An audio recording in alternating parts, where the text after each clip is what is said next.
Copyright disclaimer under Section 107 of the Copyright Act of 1976, allowance is made for fair use for purposes such as criticism, comment, news reporting, teaching, scholarship, and research. Fair use is a use permitted by copyright statute that might otherwise be infringing. Non-profit, educational, or personal use tips the balance in favor of fair use. Let's begin. Welcome, ladies and gentlemen, to Black World TV, the new black media, black by popular demand.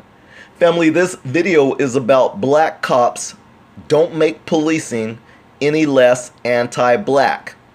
Hashtag NoAntiBlackRacism.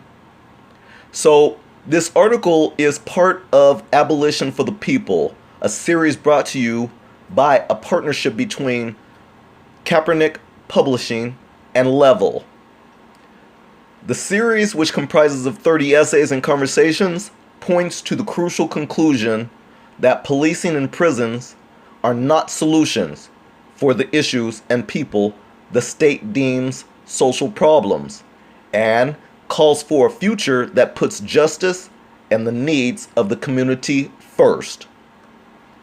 Amid recent growing calls for defunding the police this summer, a set of billboards appeared in Dallas, Atlanta, and New York City. Each had the words, "No police, no peace," printed in large, bold letters next to an image of a black police officer.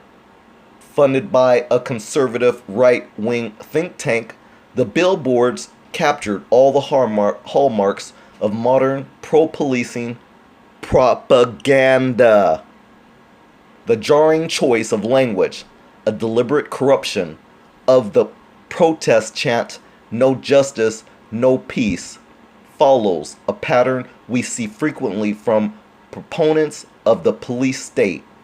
Any word or phrase made popular by the modern movement is quickly co-opted and repurposed until it's rendered virtually meaningless.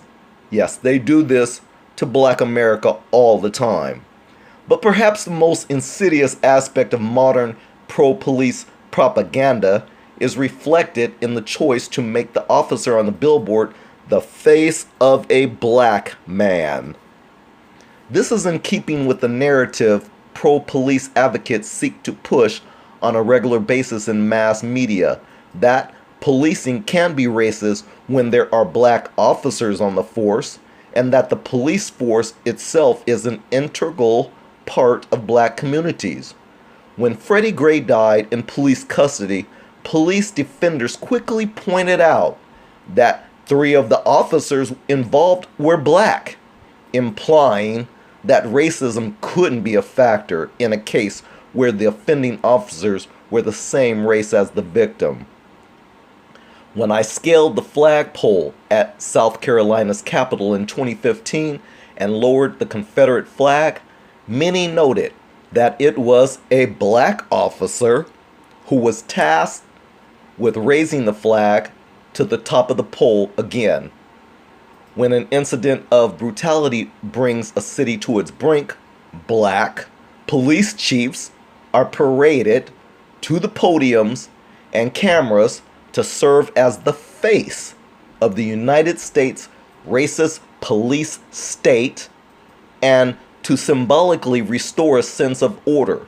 Yes, we see that done one too many times, where there is some type of injustice across the United Snakes of America, and what do?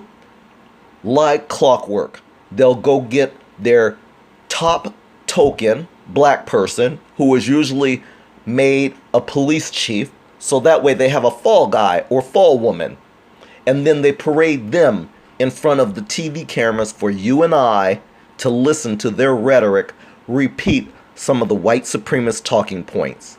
How many times have we witnessed this, family? But I digress. One of the most frequent recommendations from police reformists is to recruit and promote more black officers. This is based on an argument that the primary problem with policing centers on a a breakdown of trust between police forces and communities they have terrorized for decades. The solution, then, is to restore trust between the two parties by recruiting officers who resemble the communities they police. Images of police officers dancing or playing basketball with black children in economically deprived neighborhoods are often published as local news items to help drive home this narrative. And we've seen that one too many times too. How many black families, and I have to say this because I just want to be truthful and honest up front. If these are single parent households, and if you're a single mother, and even if you're a single father, why are you not in control of your kids, or at least having a conversation with them to not get up in front of the police hopscotching, playing basketball, jacks, or any other games with these police officers? Why haven't you had this conversation with your kids to where the rest of Black America, we have to witness your kids in front of the cameras doing these things, having the rest of us in Black America looking at the TV shaking our heads because you haven't had that conversation with your kids? But I digress.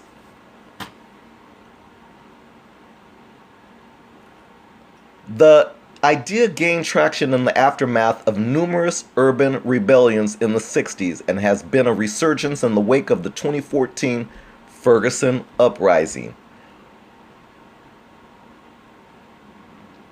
If the solution to racism were simply a matter of a few select black people gaining entry to anti-black institutions, I'm going to say that again just in case you missed it. If the solution to racism were simply to a matter of a few select black people gaining entry to anti-black institutions, i.e. the police forces across America, we would see different outcomes than what we're witnessing now. But the idea that we can resolve racism by integrating what is perhaps the most fundamentally anti-black institution in the United States is its policing and prison industry is the most absurd notion of all. It's the most absurd notion of all. Part of the reasons why calls to defund police have sent such shockwaves through the nation, prompting placement of pro-police billboards and pushbacks from figures of the black establishment, i.e., the Charles Barkleys of the world, the Shaquille O'Neals of the world, you know those types, is because it cuts right to the heart of how structural racism operates in the United States. At a time when the black elite would prefer to measure progress by their own tokenized positions of power and symbolic gestures like murals, to push to defund police would require direct confrontation with how the white supremacist system has been organized since the end of chattel slavery, when the prisons replaced plantations as the primary tool of racial control. Actions that may have been widely seen as adequate responses to injustice just a couple of decades ago now ring hollow to many observers who see that black people continue to be killed by a system that remains largely unchanged. Police forces represent some of the oldest white fraternal organizations in the United States. The rules of who is empowered to police and who is subject to policing are fundamental to the organization of the racial caste system. Even in the earliest days of integrating police forces, black police officers were often told they, quote, couldn't arrest white people, unquote. The integration of police forces does nothing to alter their basic function as the primary enforcers of structural racism on a daily basis, and the presence of black officers only serves as an attempt to mask this fact. Police forces in America began as slave patrols, as we all know, and their primary function has always been to act in service of the white ownership class and its capitalist production. In 1 century, that meant policing and controlling enslaved black people with the purview to use violence against free black people as well. In another, it involved cracking down on organized labor for the benefit of white capitalists. Receiving a badge and joining the force has been an entryway to white manhood for many European immigrants, proving them a sense of citizenship and alleged superiority when they would have traditionally been part of the peasantry rather than the white owner class. Isn't that the truth? That spirit of white fraternity remains deeply entrenched in the culture of policing and its unions today, regardless of this new wave of black police chiefs and media spokespeople. Police forces became unionized around the same time various other public employees sought collective bargaining rights. However, under capitalism, their role as maintainers of race property relations remains the same. The most fundamental rule of race established under chattel slavery was that black people were the equivalent of white property, if not counted as less than property. This relationship between race and property is most overt during periods of open rebellion against the police state, and listen to this, where officers are deployed to use lethal force in the interest of protecting inanimate property. You've seen this often, where they will often terrorize black folks at the expense of some damn building of some sort, and how white America seems to get in its panties in a bunch when they see black people destroying or burning or doing something else to their property. And let this, for the record, let me state right here for a second. I want to just get off of that part for a minute, because I don't want to just put this on black people, because we saw in this recent barrage of protests across America with George Floyd and then Ahmaud Arbery and Breonna Taylor, we saw how in many of those protests, how it was white people who went out and started the fires and the looting and the destruction of property. But see, white America doesn't want to face that fact, nor have they actually really discussed it. But we have, and we have video proof of it as well. But I digress. So we see swifter and harsher punishments handed out to those who vandalize police cars than to police who actually assault and kill black people. And this is a major reason why the press conference in Atlanta with T.I. and so-called Killer Mike struck people as classist and out of touch with the majority black experience. This same pattern extends throughout the state.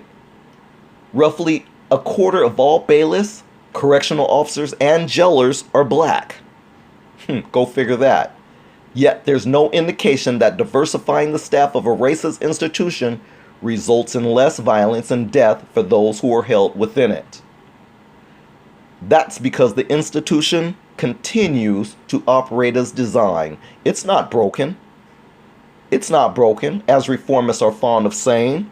No, the fallacy is in believing the function of police and prisons is to mete out punishment and justice in an equitable manner, and not to first and foremost serve as a means of maintaining the race, gender, and class hierarchy of an oppressive society. That's right, believing that the system is broken rather than functioning exactly as intended requires a certain adherence to white supremacist and anti-black beliefs. That's right. One has to ignore the rampant amount of violence fraud, and theft being committed by some of the most powerful figures in society with little to no legal consequence, while massive amounts of resources are devoted to the hyper-policing of the poor for infractions as minor as trespassing, shoplifting, and turnstile jumping at subway stations. The Trump era has provided some of the starkest examples of this dynamic.